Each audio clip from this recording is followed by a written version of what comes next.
ভারতীয় অবৈধ জিরা এবং ফুচকা জব্দ করা হয়। ৯,৫০০ কেজি ফুচকা এবং ২,৫০০ কেজি জিরা জব্দ করতে আমরা সমর্থ হয়েছি।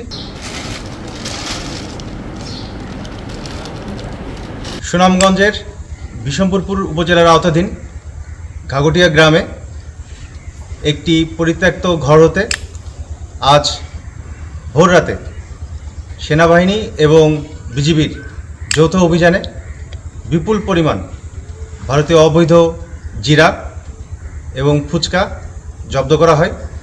প্রায় আনুমানিক ৯,৫০০ কেজি ফুচকা এবং ২,৫০০ কেজি জিরা জব্দ করতে আমরা সমর্থ হয়েছি, যার আনুমানিক সিজার মূল্য প্রায় ৪২ লক্ষ টাকা। তো সীমান্ত সুরক্ষা, অবৈধ অনুপ্রবেশ এবং চোরাচালান প্রতিরোধে সুনামগঞ্জ ব্যাটালিয়ন ২৮ বিজিবির প্রতিটি সদস্য আপ্রাণ প্রচেষ্টা চালিয়ে যাচ্ছে।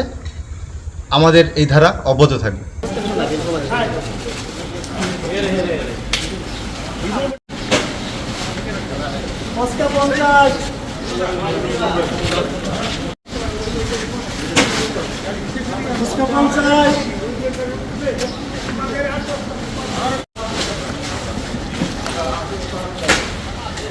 Oscar Ponzai!